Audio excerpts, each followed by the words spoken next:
After hitchhiking their way to Britain with the Romans, the Kent snail took over Britain the exact same time as the Romans.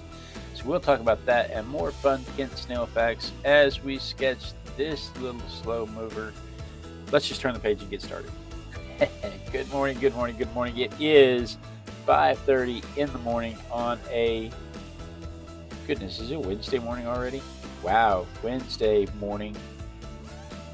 5:30 in the morning on Wednesday mornings, I like to do a thing where I pull a toy from the toy box. Oh, the music is loud. I like to do a thing where I pull a toy from the toy box and draw it and talk about it. And today's toy from the toy box, random object from the Random Object Randomogrifier, is a Kent snail. Now I'm going to preface this with this is not a safari toy. So it is not labeled.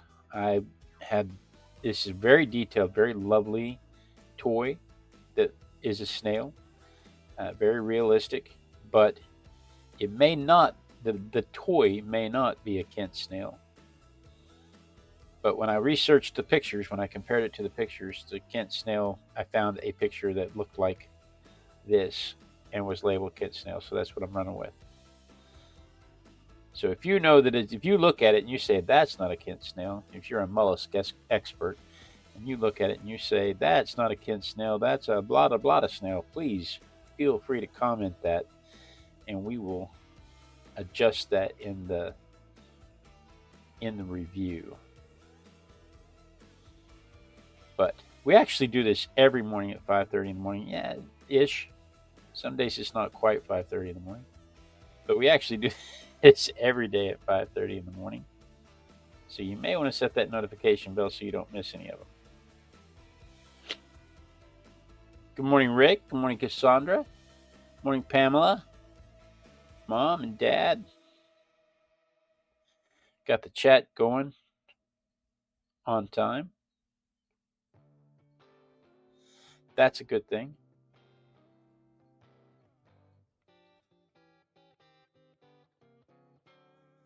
I made that shell so big I may not have left room for the head of this snail.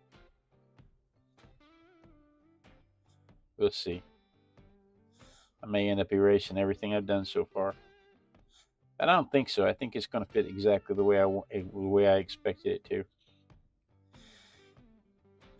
Kent snails are native to the Mediterranean, and they hitchhiked their way when the Romans took over Britain. When the Romans took over Britain and they started farming the foods that they like from the Mediterranean in the Britain soil, they inadvertently brought these snails along with them. And these snails love Britain because the high calcium concentrate in the soil and the cool temperatures. These snails loved Britain and just took over, just spread out everywhere they could.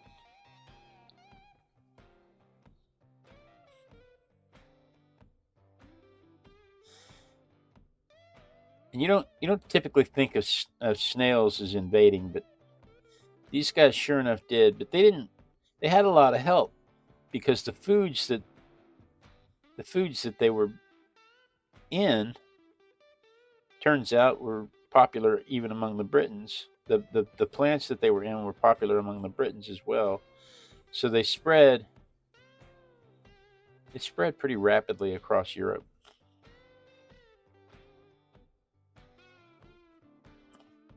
That's enough pencil. I'm moving a pen. They spread pretty. Who? Joe? Good morning, Joe.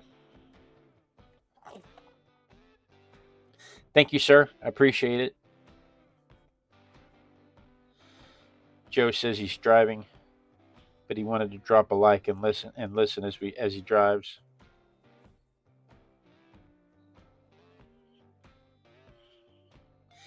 But they love the high calcium concentrate of the soil in Britain.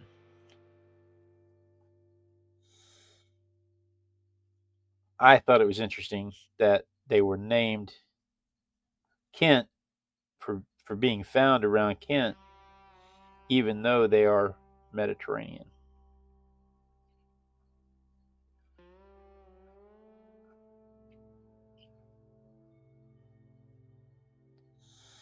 I thought that was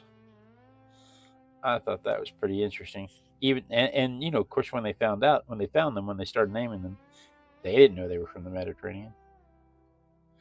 They had just known that for since 300 AD, at the very least, since 300 AD, these things had been around Kent.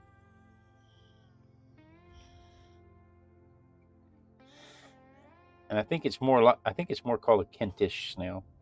Kent is just short for Kentish. Good morning, Claudia.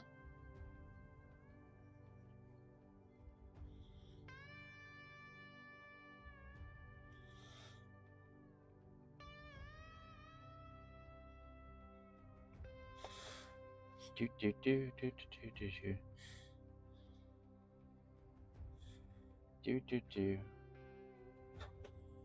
And it's interesting the way they talk about it when you read the descriptions and stuff. They talk about how it's going extinct in some places in Europe, but they don't seem to remember that it's invasive in those places. It's not doing well in those places because it's not from those places. It's from the Mediterranean.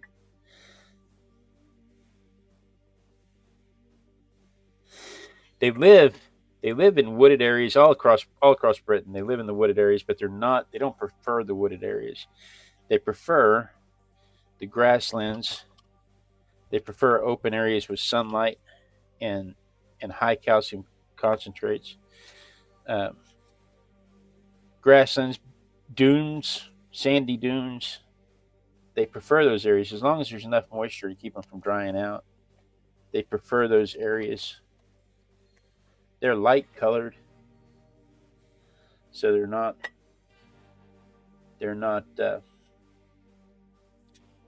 forest camouflaged. They stand out.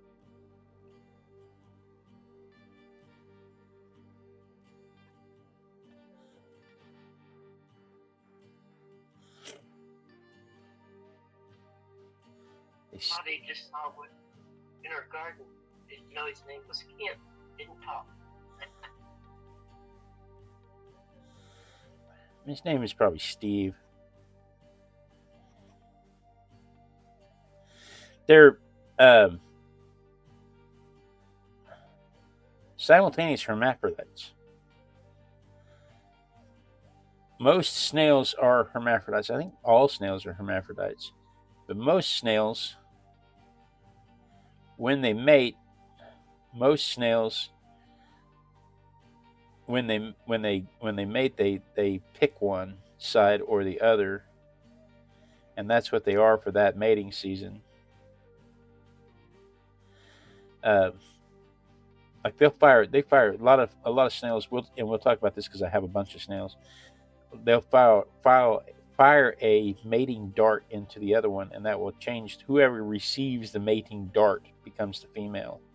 But these little boogers are male and female simultaneously, and they may be male for one pairing, and a couple of days later be female for another pairing.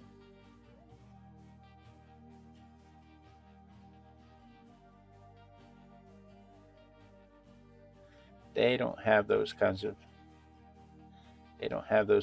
barriers to existence.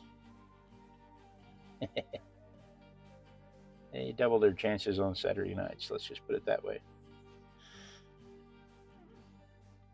Anyway, so they have some unique things about them. They do estivate, which means they hibernate in the heat. So in the hot, what's that? What is their actual size? They're the size of an acorn. They're just under an inch. Just under an inch, about the size of an acorn. one slice of a banana.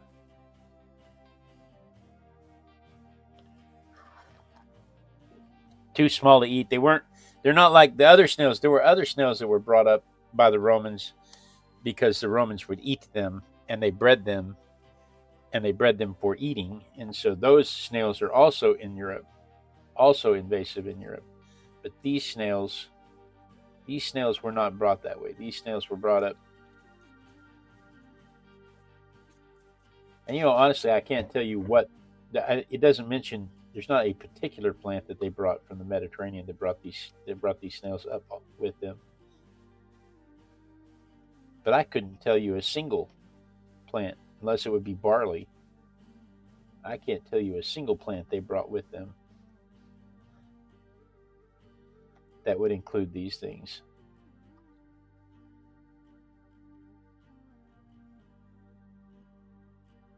You'd think I would have researched that. I didn't even think about that.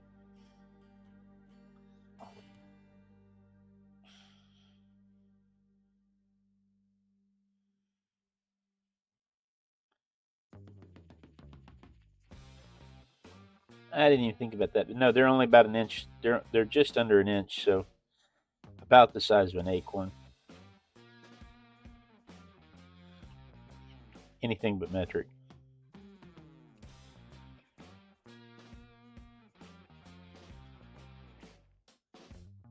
This is my favorite part of the process.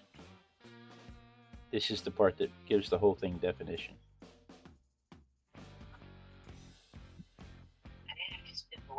I'll be right back. Okay.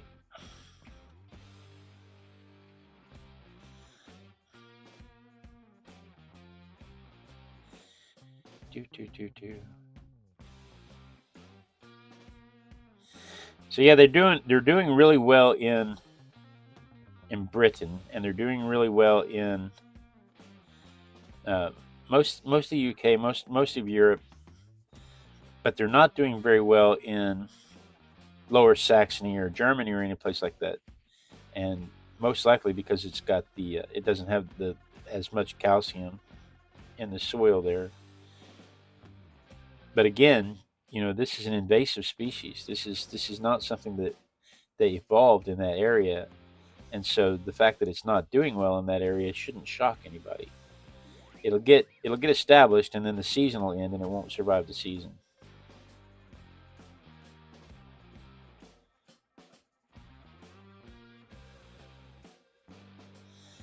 That shouldn't be shocking.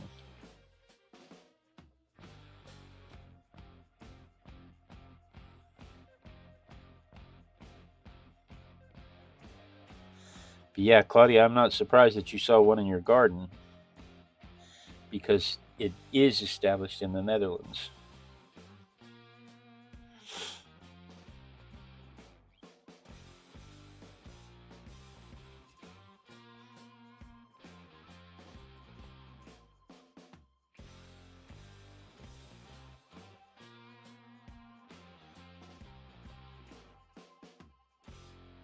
Can't talk, farting.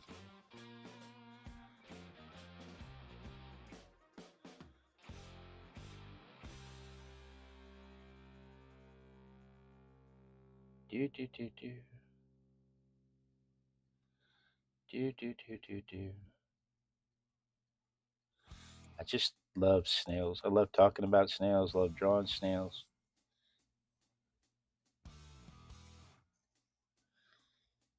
I just think they're cool.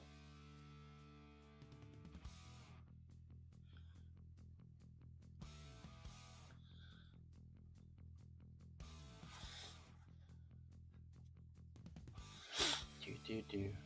We'll come back to that. Do do do do. We covered most of the facts. I got so excited I covered most of the facts really quick.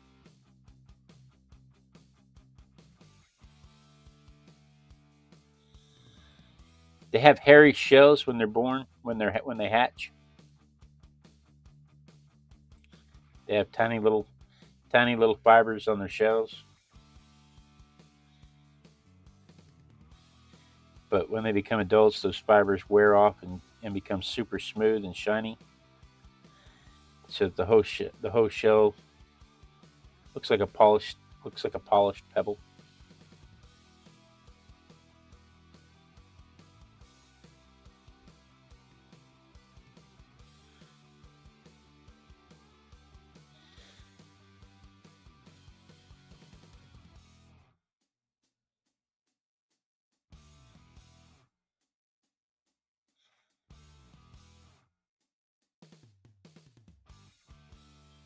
Do. They live 12 to 18 months, but they mate from May to October.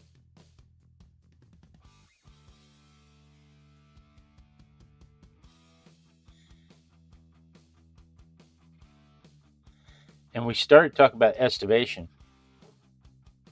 They estivate, which means they hibernate in the summer. They they'll make little encasements. They'll go up into their shell.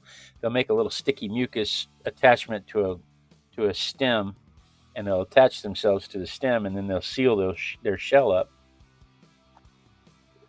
and go dormant during the hottest part of the year. But during winter, they burrow down into the snow and they continue to eat while it's cold. Now, when it freezes, when it freezes over, they'll hibernate while it's frozen. But snow on the ground doesn't stop them. They'll burrow into the snow and they'll continue to eat in the cold, and that's made them very successful across Europe. Let me dry this real quick.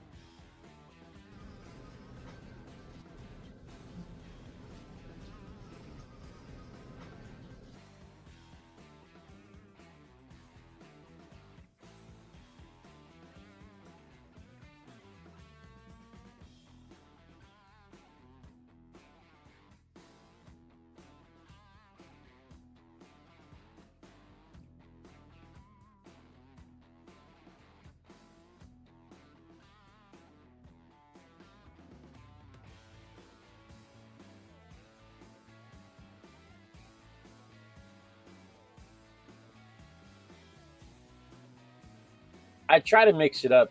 You guys are talking about whether or not it's acorn sized, and the frog we did the other day, and I mentioned that the frog we did the other day was acorn sized. I try to mix it up so that it's not always bananas.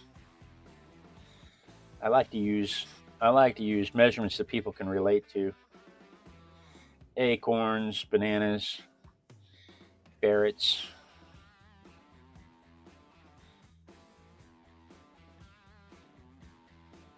Stegosaurs, giraffes. I like to use, because if they try to give you metric measurements, like anybody in the U.S. is ever going to know what that means. Oh, it's about this many millimeters. I have no idea. I have no concept of millimeters. I can look at the stick and it has millimeter tick marks on it. But telling me something is 11 millimeters is absolutely meaningless to me. It's as meaningless to me as telling me somebody so many stones weighs so many stones, or horse is so many hands high. Those measurements are absolutely meaningless to me. But I can look at a distance and I can tell you that's so many feet, that's so many inches, that's about a mile. I can do imperial. And I just think it's funny because the other side of the planet, the majority of the planet, is the exact opposite. How big's a mile? I have no idea. Banana is the universal measurement of the internet. Walnuts. That's according to Cassandra. Pamela mentioned walnuts. I agree. Bananas are the universal. I agree. You can't go wrong using bananas. Approximately everybody knows what a banana is. And we estimate bananas. We always try to estimate bananas to be about 8 inches. Now, what that is in centimeters, that's up to you Europeans. I'm not playing.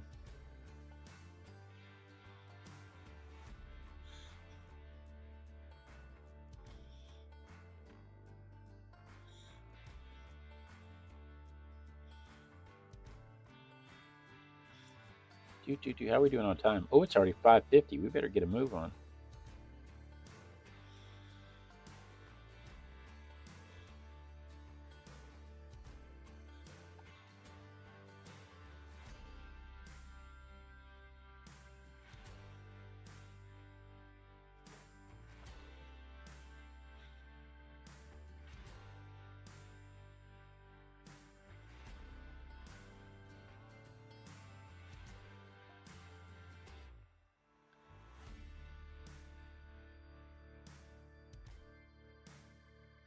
Adding a little warmth.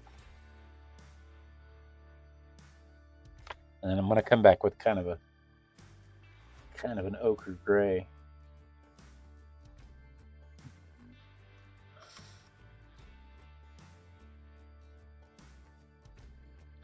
Over the top to brown it out.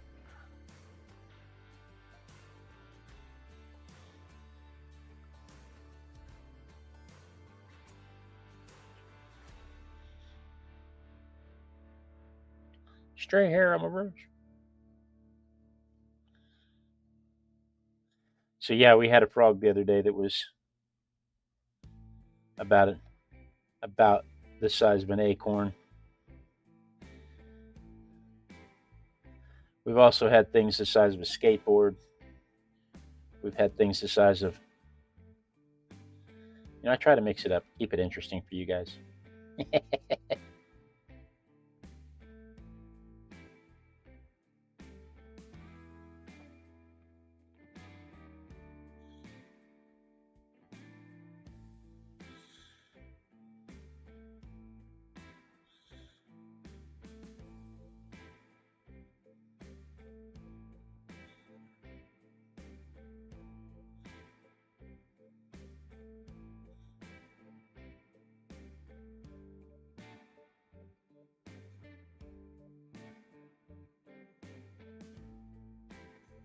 Did I mention that I love drawing snails? I may not have. Is that right up there with shading? Shading is my favorite part of drawing snails, though. But it's snails and frogs and bees. These are a few of my favorite things.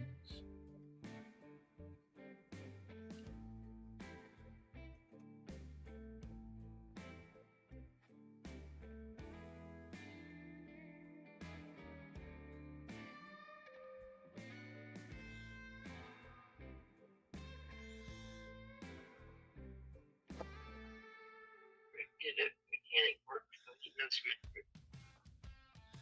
Well, yeah, I know 9 millimeters. I know 22 rifles. I know how many grams of black powder.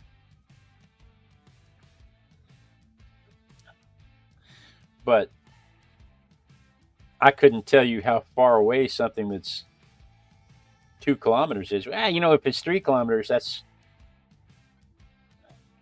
almost a mile. A 5K, no, a 5K is almost 3 miles. That one I know because I ran a 5K a couple of times. Believe it or not. Let me dry this. I need to dry this so that when I come back with the darks, they won't just blend across there.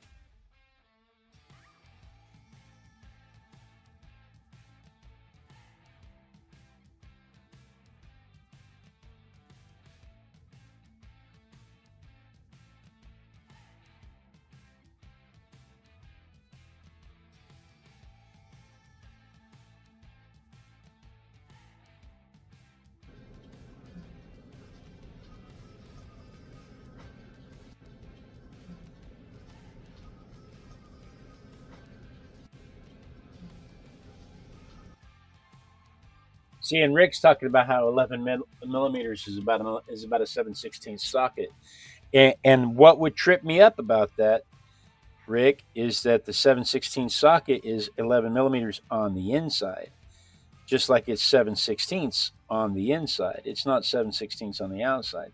So if I tried to compare 7/16 to 11 millimeters, I might think that the whole socket is 11 millimeters, and it's not. And all I'm trying to say is this is that instinct to tell those colors is that those distances is not there for colors. I'm thinking about colors. That those instincts to tell those distances is not there for me because I didn't grow up learning them.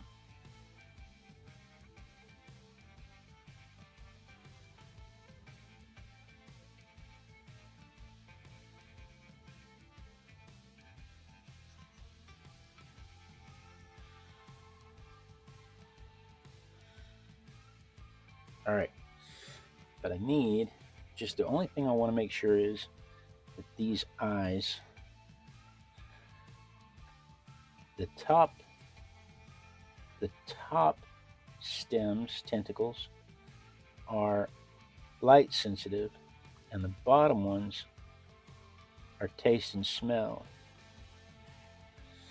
And so the top ones look and act like eyes, while the bottom ones look and act like actual tentacles. And then they have a little raspy tongue that pulls things into their mouth. How are we doing? Oh, we have 3 minutes to get this done. Is he going to make it? Move your book. Oh, no.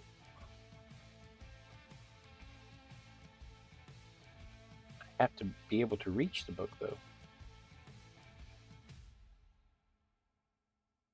I can't see his head.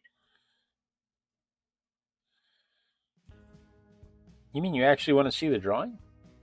Crazy talk.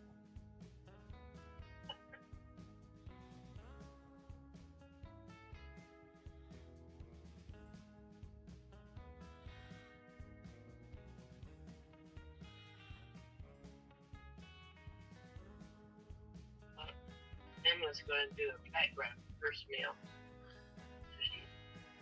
Now watch it. It was crawling around in Claudia's garden. You know, you guys could work together on that. Claudia could go out and take pictures of her garden where her snail was for you. She has gone out into her garden to take pictures and tagged me on her. She does a YouTube show also. It is in Dutch, but if you watch the recording is in. It'll overdub it. YouTube will overdub it in English if you don't speak Dutch.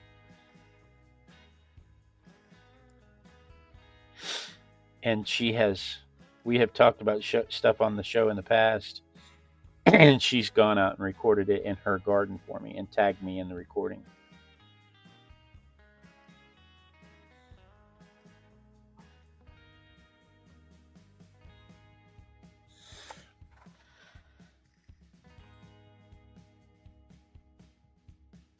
You could probably talk her into doing something very similar.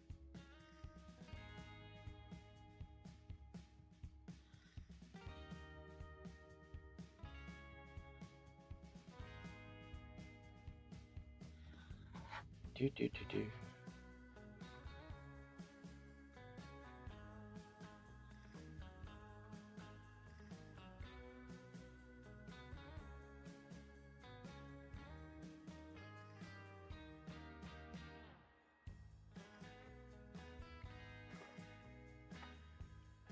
Alrighty. We finished right on time.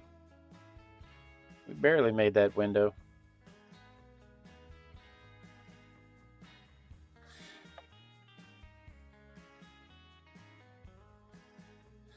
But they are well established in England, France, Vienna,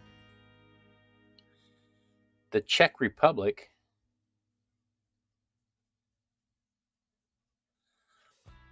Austria, the Netherlands, Belgium, Prague,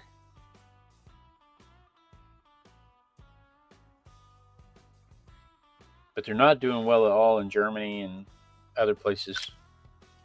South, north.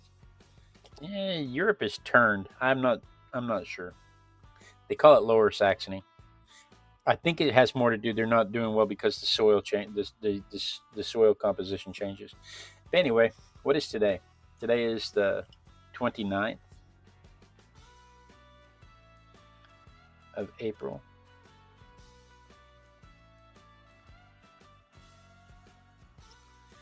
There is my version of it compared to the photograph. Let's see it. Let's see it from my perspective.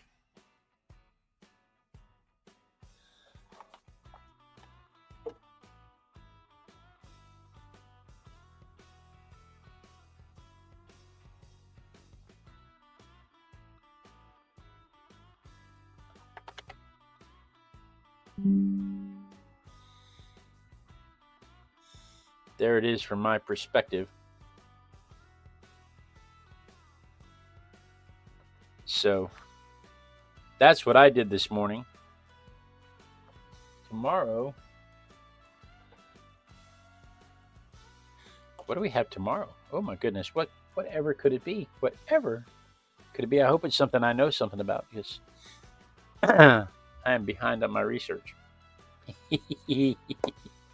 Oh, okay.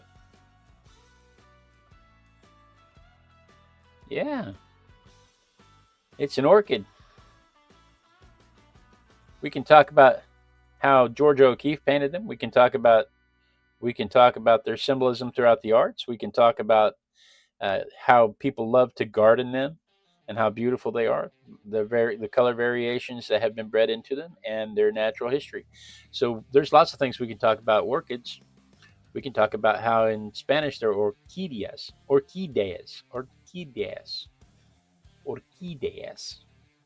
I'm not practiced in saying it, you can tell. But we can talk about all kinds of things tomorrow morning at 5:30 a.m. Texas time. So you may want to set your notification bell for that one.